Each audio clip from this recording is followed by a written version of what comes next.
Hoje é segunda-feira, dia 22 de março de 2021. E o tema que estudaremos na nossa lição da Escola Sabatina será Ímã Divino. O nosso estudo de hoje está baseado em Isaías capítulo 66, versos 1 a 19. Você está no canal, eu estudo a lição com o pastor Samuel Camilo.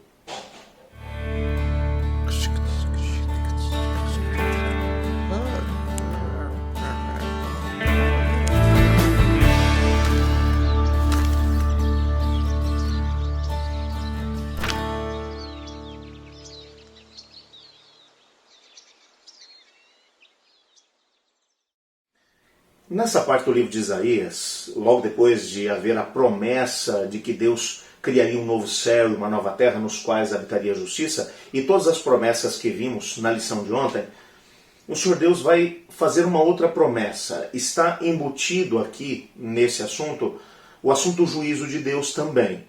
Deus traria juízo sobre algumas pessoas. Quando, numa perspectiva de restauração da nação, que nós estamos mencionando aqui, a promessa que Deus estava fazendo através de Isaías para um povo que iria para o cativeiro da Babilônia e que quando retornasse teria essa possibilidade de restauração de Israel enquanto nação e ao mesmo tempo de uma série de bênçãos que Deus queria conceder para o seu remanescente, para o seu povo. Mas ele vai mencionar aqui o que aconteceria com o povo, porque o livro dá a entender, o capítulo dá a entender que nem todos aceitariam a proposta de restauração que Deus estava oferecendo à nação.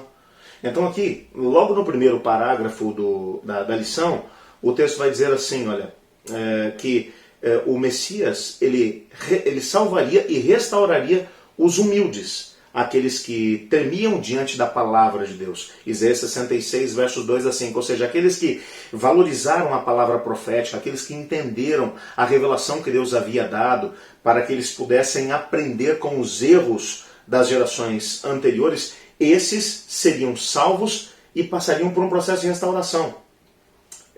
Assim como Isaías capítulo 40, verso 1, o Messias ele também ele consolaria as pessoas. Isaías 66, verso 3 vai falar sobre isso. Haveria consolo. Consolo por quê? Porque eles passariam por uma experiência complicada no cativeiro da Babilônia.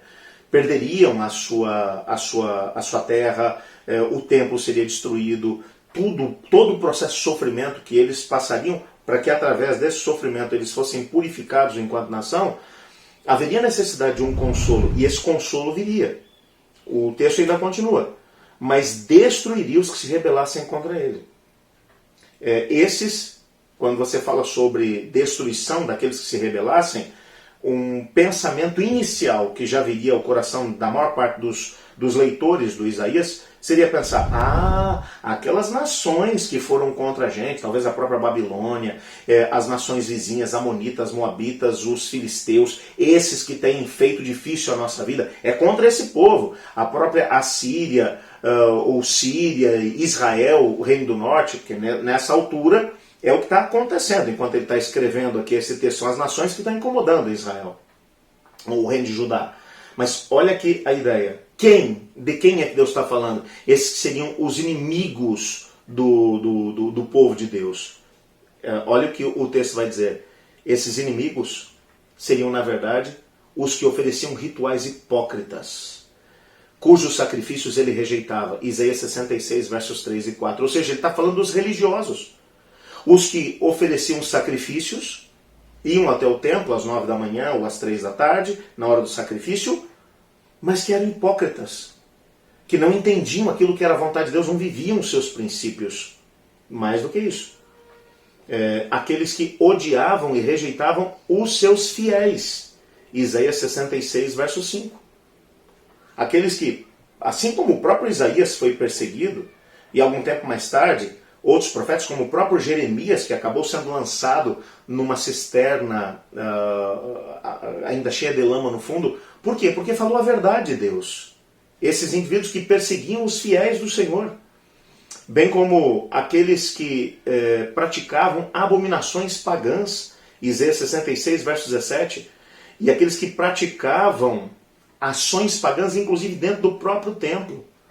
Algum tempo mais tarde, o profeta Ezequiel, no capítulo 8, versos 7 a 12, mostraria que dentro do próprio templo de Jerusalém, rituais pagãos eram feitos. Então todos esses que representavam os inimigos de Deus e do seu povo, do seu reino, dos princípios do reino de Deus, passariam por um processo de rejeição, e não apenas, eles seriam destruídos. Nós vamos nos lembrar que às vezes parece que o mal é tolerado por Deus, e às vezes olhamos para alguns desvios de pessoas que se dizem cristãos, às vezes até mesmo líderes do povo de Deus, e nós queremos às vezes tomar nas nossas mãos a tarefa de castigar essas pessoas, de repreendê-las. Eu quero só te lembrar que esse texto continua valendo ainda hoje. Ninguém pode fazer pouco caso de Deus e achar que vai permanecer impune. Aquilo que o homem plantar, isso ele vai colher. E o Senhor Deus dirige o seu povo. Então, antes que todo o processo de restauração acontecesse, antes que Deus criasse os novos céus e nova terra, ele traria juízo sobre quem? No texto, propriamente, ele não está falando das outras nações. Ele está falando daqueles que fazem parte do seu povo, mas que têm vivido de forma hipócrita. São religiosos, mas não vivem o assim diz o Senhor. Esses têm que ter os seus olhos abertos. Mas aqui, após essa destruição dos inimigos, do capítulo 66, versos 14 e 17, Deus ele revelaria sua glória de um modo muito, mas muito interessante. A sua glória seria revelada através de um grande imã, porque o texto vai dizer que ele atrairia as pessoas para Jerusalém. Pessoas de todas as nações, povos, línguas e raças, credos. Pessoas que não tinham conhecimento do Senhor, mas que agora, como eles percebem que existe coerência entre o povo de Deus, entre aquilo que eles pregam e aquilo que eles vivem, a luz de Deus está brilhando no meio deles e ele atrairia todas as pessoas. Lembra do que Jesus Cristo falou para Nicodemos naquela noite em que ele foi ter com Cristo para poder conversar? Ele diz assim: quando eu for levantado da terra, todos atrairei a mim. Com a morte de Cristo Jesus na cruz do Calvário, a porta para que todas as nações fossem atraídas para o reino de Deus acabou sendo aberta. De maneira muito especial, o apóstolo Paulo foi responsável por muito desse trabalho pioneiro de levar o evangelho para outras nações. É claro que outros apóstolos depois seguiram também o seu exemplo. E o mundo do tempo deles acabou sendo alertado pelo evangelho de Cristo Jesus. O mundo deles, que era basicamente o Império Romano daquele tempo, acabou se tornando cristão. O Império Romano, de um império pagão, em poucos anos acabou se tornando um império cristão. O cristianismo mudou o tempo o tempo da pregação dos apóstolos, influenciado por esses homens que andaram com Cristo Jesus. E de alguma maneira, o que nós sabemos é que antes do retorno de Cristo Jesus, a mesma coisa acontecerá. Um dos grandes contrassensos é que um dos lugares mais cristãos, por exemplo, na época do primeiro século, que era aquela região onde ficava a Ásia Menor, onde ficavam as famosas igrejas que são representadas pelas cartas do Apocalipse, que está ali no sul da Turquia. Hoje representa um lugar que não chega a ter 1% da população como cristãos. Mas antes do retorno de Cristo Jesus, o Evangelho de Cristo vai alcançar toda a nação, tribo, língua e povo. Através do Espírito Santo agindo através dos fiéis do Senhor Jesus. E lembra que esse processo de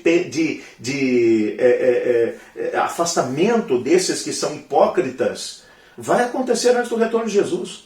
Algumas pessoas querem dizer que agora porque existem algumas coisas erradas no meio do povo de Deus, que Deus já não vai mais agir no seu povo. Não, precisamos nos lembrar que as profecias mencionam que a igreja de Deus, ela hoje é militante, mas ela será triunfante. E antes do retorno de Cristo Jesus, o Senhor Deus vai pegar a sua igreja, vai chacoalhar a sua igreja, e os hipócritas que estão dentro dela serão lançados para longe. E o Espírito de Deus virá sobre o povo remanescente do Senhor, que se levantará no alto clamor, e irá apregoar o Evangelho de Cristo para cada nação, tribo, língua e povo, preparando o mundo para o retorno de Jesus. Eu não sei quanto a você, mas eu quero participar disso. Mas corremos o risco de participar disso na perspectiva daqueles que serão limpos do meio do povo do Senhor. Eu não sei quanto a você, mas não quero fazer parte desse povo. Eu quero fazer parte daqueles que serão remanescentes de Deus e que permanecerão em Cristo, receberão o Espírito Santo e terão a possibilidade de participar do alto clamor. Vamos orar para que Deus nos ajude a fazermos hoje as escolhas que nos colocarão nesse grupo? Senhor Deus, tua palavra menciona que 2 grupos terão que comparecer diante do Senhor. Aqueles que serão rejeitados e aqueles que serão o seu remanescente. Ajuda-nos hoje a fazermos as escolhas que nos colocarão entre o seu remanescente. Pois em nome de Jesus que oramos. Amém. Eu estudo a lição. E você?